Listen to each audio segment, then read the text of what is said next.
ShredMentor Challenge of the Day, number 110. Here's how it goes.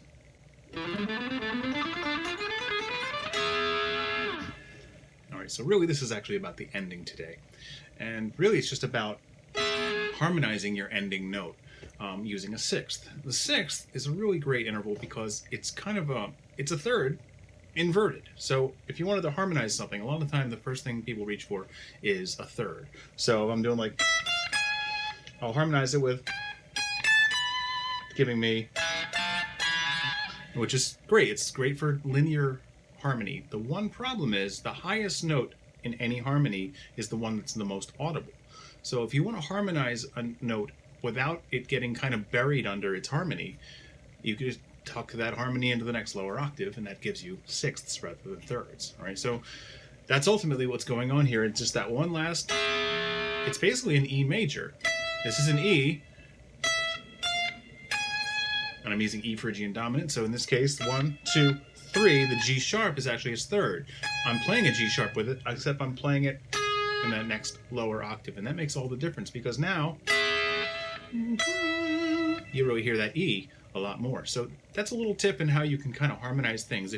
It's a really easy way to harmonize, by the way. All you have to do is come up with what the third is, or if you're doing the full thirds harmony, just basically play it an octave lower than the other melody, and your original melody will actually stand out a lot more. So all I did as a lead up to this was overlapping hexachords, which is, I think, what I did all the way back in number 2 for Challenge of the Day, and a whole bunch of other times. I just play the crap out of that thing. But basically, I'm starting on E, on the 5th string, 7th fret, and I'm just playing 2 strings at a time with 3 notes per string. Reuse those notes. Reuse those notes. Here I'm using a passing tone, using the flat 5 or sharp 4, whatever you call it, and then here I'm hitting 2 notes at the same time on that last note. All right, so all together.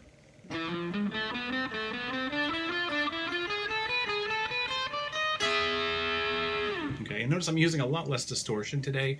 This isn't really great for highly distorted stuff. It really doesn't come out very clear, but for a little bit of distortion or even just clean, this is actually something when I do my acoustic stuff, like on my album Reflections, this is something that I do all the time because it just adds so much more richness.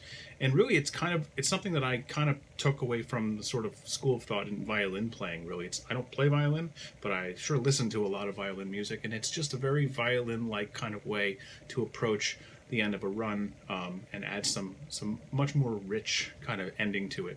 And it's a nice little break from doing a bend or vibrato or stuff like that. But you could technically do vibrato on both notes, right? So you want to kind of just try to do them at the same rate, which is a challenge in itself. But for now, let's just focus on ending with an actual harmonized note and thinking about how you can replace thirds with sixths just by taking your original third and taking the higher voice and tucking in an octave lower, because now those notes are quite a bit further apart and they can actually be heard more independently of each other than when they're kind of just 2 notes apart the way thirds are. So good food for thought, but give it a try, and I'll see you again tomorrow.